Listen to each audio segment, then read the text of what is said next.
Hello, everyone. Thanks for joining my talk today. We're going to talk about clan systems and how to set them up in racing games, but this should be applicable to basically all genres. So I'm Leonard and I run CleanPlay.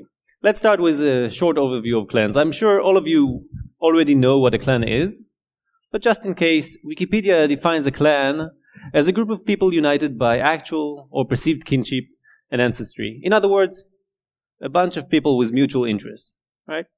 And if you look at the current state of clan system and clan-based games, they generate most of the revenues on top grossing games.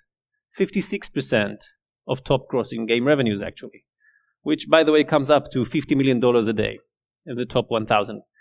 And there are two reasons for this meteoric rise in the popularity of clan systems. The first is that you have casual players reaching a conclusion that they actually like to play and moving on to more complex games. And then you have game developers introducing clan systems to a wide variety of genres that historically did not have clans in them, such as racing games and social casino games and more that we will see today.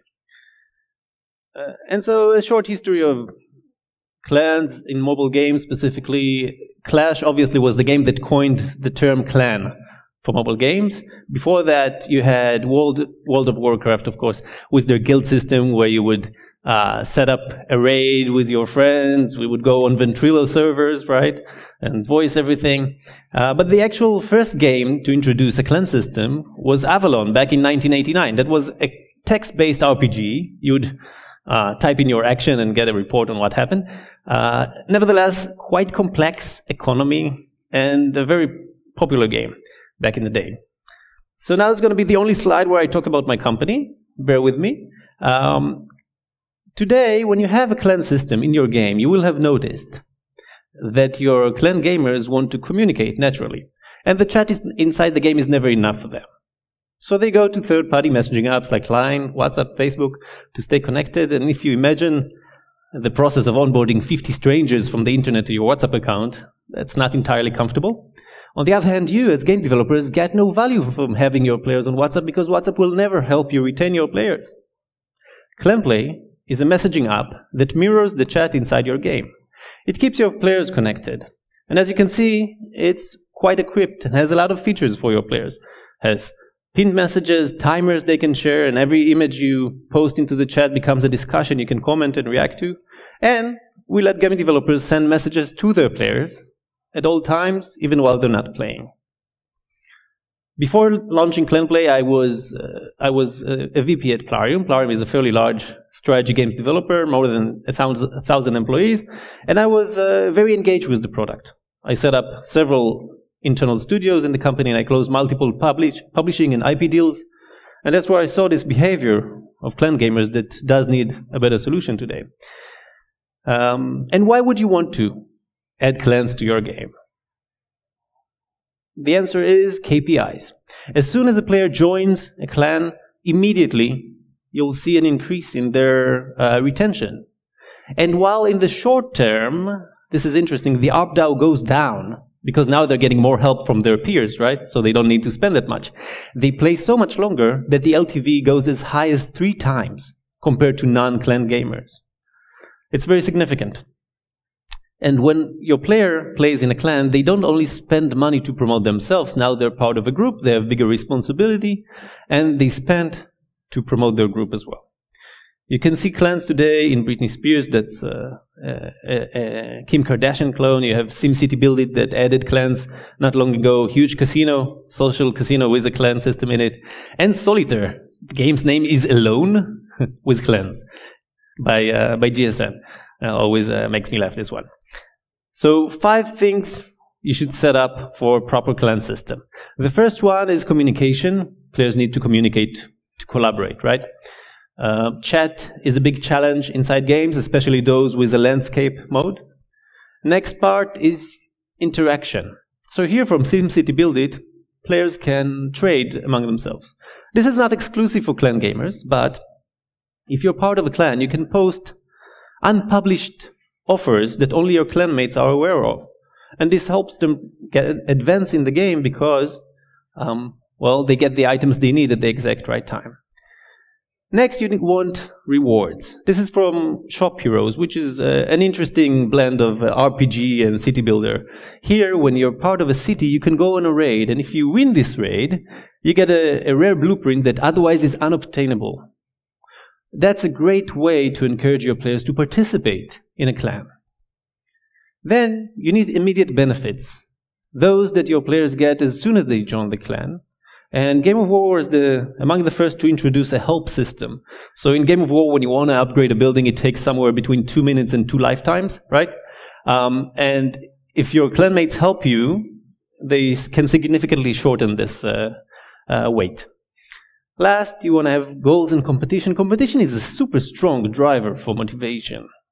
And leaderboards makes it very visible. So you want to put them out there and make them very accessible for your players.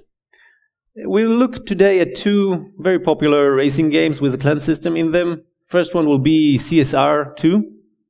This is a drag racing game. All of you, I'm sure, know it. You have to time your gear shifting, and you can upgrade your cars. You buy new ones. Great graphics by Natural Motion. Notice how they wisely blended the achievement system into the chat menu. Makes you aware of the existence of the chat and interact with it early on. Also, from the very first moment when you go to the chat, you're invited to join a clan. This is a very good practice. You want your players to join a clan as soon as possible. However, onboarding to clans is a big challenge. We'll address that today as well. And notice how diversified the results I'm getting. This is very early into gameplay. I'm only playing here for 2 hours, and yet I have clans that are ranked 25 versus clans that are only ranked 10. And how do I choose between them? Not an easy task. After I've joined, you can see that the chat is somewhat limited. Only 4 messages are visible on the screen. In my taste, too much real estate was taken for information about the players, not enough for actual messaging. And then global chat is locked for a later stage, probably to prevent or curb spamming. When you join a clan, immediately you have perks, which is great. These are achievements that are unlocked at the clan level and makes you more competitive, right? Improve your cars' KPIs. And then you have specific missions and tournaments for your clan, and if you win them, you can get rewards that are otherwise very hard to obtain. Good practice. The UI in this game is a bit challenging. It's map-based, and you can see how hard it is to find the actual clan menu. I would advise to put it in a more visible place that is easily accessible from anywhere you are in the game. You want players engaging with their clan as much as possible. Next game is Real Racing 3 by EA. Again, very good graphics. The other side of this spectrum, right, with almost full control of the car. You start by controlling the steering, and later on you can also control the gear shifts. Here, after 4 days of gameplay, I've unlocked the clan system. Now, this is way too long. The problem with setting up the clan system at a late stage is that by then you will already have lost a large portion of your players. Keep in mind that when players join, the retention goes up. So essentially, you want players to join at the very first session, right? Keeping it for a later stage is suboptimal. Once they get to the point of choosing a clan, this is a common, in my opinion, mistake I see. Sometimes developers offer the option to search. Now, if it's the first time I see a clan system, a list of clans in the game, why would I search for a clan? What would I know about clans that would help me search them? Doesn't make sense, right? So creating or joining would be the best options as a first interaction with this menu. And then search could be added later on when players are becoming more competitive and scouting for new clans in the forums and offline, off-game. Again, the discovery menu for clans is very limited. I can only see 2 clans in this menu and very little information on each one of them. I need to actually go inside and read about the clan, get further information, then make up my mind, go back or go and join this clan. Once I'm in, the chat system is oddly formatted. Some system messages are central aligned and the chat is left aligned, which is a bit harder to read and lots of colors. But nevertheless, there is a very good practice of having clan-specific tournaments with achievements and perks that you unlock. Notice how repairing your car takes time, and I think they could have utilized that towards your clan and let your clanmates help you. Got it. Also, what's a bit confusing about this game is that you have several social layers interacting. You have PvP, and you have general leaderboards, and you have your clan. Sometimes not entirely clear what leaderboard is being displayed right now. Let's talk about onboarding. So, an average game, 100,000 daily active users, average clan size 10 people, 50% of players would be in a clan. By the way, this could be very high. Back in Plowing, we had that participation level up at 90%. So this would mean we have much more than 5,000 clans in the game, right? Because these are daily active users and you have a larger audience participating in your game. How would someone choose among 5,000 clans in a tiny mobile device? What you want to do is streamline onboarding. First of all, it's okay to have 3 types of join mechanisms for a clan. You have open, invite requiring, and closed. But there's no need to allow early clans to be anything beside open, right? If you're a 10-people clan, why wouldn't you accept everyone that wants to apply? Just let more people from the clan, like the leader and the co-leaders, kick people. That solves the problem. Also, start clans in a small amount, 10, and let them unlock higher levels and unlock those invitation levels. And lastly, avoid ghost clans. You want to let your players discover clans where they are most likely to interact with, or in other words, you want to have at least 2 active players in each clan besides the leader. And the way to identify activity levels early on: A, payment. A player that pays is likely to stay in the game. And B, daily sessions. So a player that plays above daily session average is likely to be staying in your game. So you want to make the offering blend active and non-actives into each clan. Now I'm going to share with you quickly, we'll go through it, a survey we ran among clan gamers when we established CleanPlay more than a year ago. So this was among almost 100 clan gamers in 21 countries, and they play an average of 2 games in parallel. Now, they chat a lot with their friends, right? These are very socially active people. And what's interesting is that the topic that comes up most is not about game. It's about joking around. It's a real social life they're having. They don't have true preference about who they're playing with, and if they do mind, it's usually people who place the same intensity as they do, or the same location, same time zone. Half of your players don't share files with their friends, although almost all of them would like to. And what they're sharing is not surprising. It's mostly images and videos. This will not surprise you. Only a quarter of your players think that your chat is good enough, which is why most of them would install a dedicated messaging app to speak with their clan.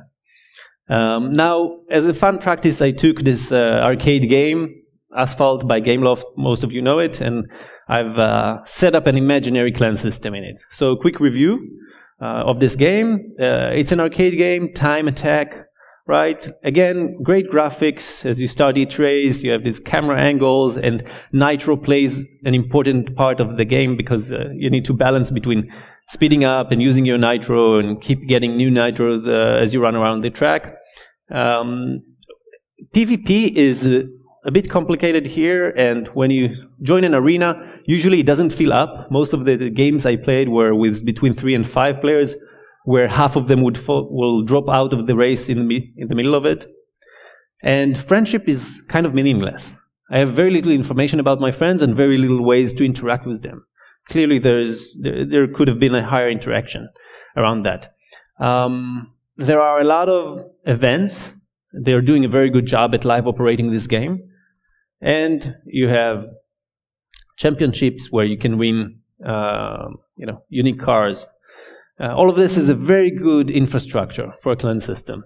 So what I would do to start is adding a chat. The game does not have chat right now, and players need to communicate. This was taking taken from CSR and blended into Asphalt. But if you would add chat, I would make it more real estate efficient, meaning more room for messages, less player info. Then let players join a racer club, which would be a clan, right? And count all game actions towards club points, meaning you participate in a race, you unlock a car, you spend money, all of this would give you club points. As a clan leader, I would give you the ability to unlock temporary perks. So let's say that for the next 12 hours, all of your clan members drive 5% faster, or their nitro lasts a bit longer. That's a great advantage. And if you make it temporary, you require or you force them to collaborate and discuss when is the best time to activate this perk. Let's say around the weekend event, right? Then tag team races could work well in a ghost mode where I play as long as I can get in 1 minute in terms of distance and picking up those extra time boosters, and then you take off from wherever I stopped. Or team effort, time attacks would work as well. Right. So that was our talk today about clan systems. I'll be happy to discuss your clan system. I have a personal passion about clan systems and interaction between players. I can tell you that clan systems are today's turbo button of your game. As soon as you add them, the KPIs go up. I strongly advise you to do so. Thank you very much.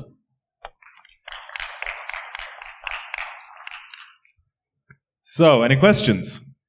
I'll start with one. How do you know where to place the player? So he's just joined, first session, I want to place him in a clan. Mm-hmm. How do you find the right clan for him? Right, so you do want to let your players join a clan as soon as the first session. And when you offer them the clans to join, probably would be a good idea to offer them low-level clans. If you've followed my advice and you've made all clans progressible, then these would be clans with a small amount of players in them, most of them starting up, and the player would feel at home. So basically they're not supposed to stay attached to their clan. The clan is a stepping stone to a greater thing. Oh, no. They should be able to communicate with their clanmates immediately. Yeah. You need a chat system in all clan-based games. All right, guys. Thank you very much. Thank you very much.